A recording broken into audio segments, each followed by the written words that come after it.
A friend of Joe Reilly, our president, and the general manager of an out-of-state local business, asked Joe the other day an interesting series of questions. The first was, is it legal to drop marijuana from our drug testing program? Joe's answer was that in a non-regulated environment, there would be nothing illegal about not testing for marijuana, but certainly the drug-free workplace policy would need to be updated to reflect such a change.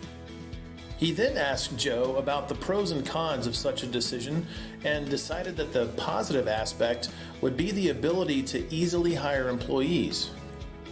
It had been difficult lately for this person because most of his applicants were testing positive for marijuana or not even going in for the drug test because they said that they knew that they would test positive. And as his business is in California, he stated this makes it even more difficult, as it seems many in California are marijuana users. Joe said that perhaps it would be easier to hire employees, but perhaps this easy way out would ultimately lead to liabilities down the road. If an employee had an accident and hurt himself or herself, and perhaps others, and this employee tested positive for marijuana, perhaps the employer could face significant liability. If the individual smokes pot, what are the chances they might use other illegal drugs if they're offered to him or her as well?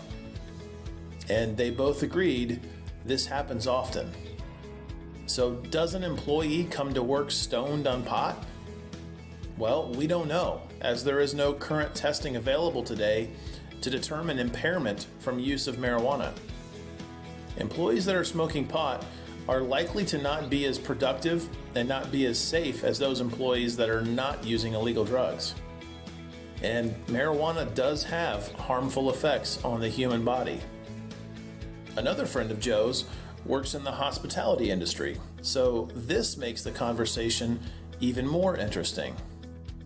In a recent article published in Dacia Focus magazine, Dr. Barry Sample of Quest Diagnostics provided information that the accommodation and food services industry sector experienced year-over-year increases in marijuana positivity between 2015 and 2017.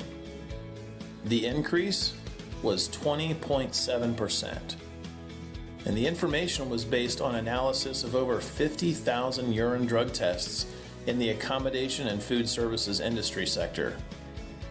The bottom line to this conversation from Joe's point of view is to be diligent in hiring new employees. It's hard work and it takes time. Employee drug use has the potential to put workplaces at risk.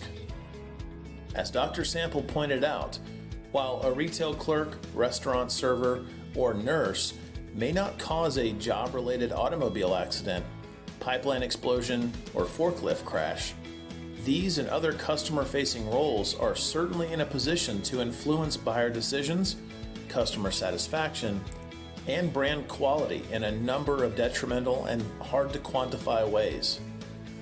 Can you stop testing for marijuana but still test for other drugs? Clearly, the answer is yes for non-DOT drug testing. But think twice about dropping marijuana from your drug testing program. This decision will take a lot of thought and debate.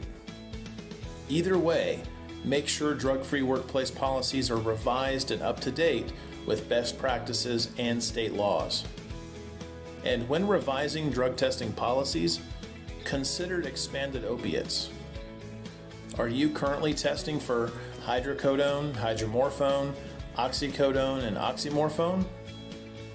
And for more information about marijuana in the workplace, visit the NDS blog or simply click the link in the description below. And as always, visit us online at nationaldrugscreening.com.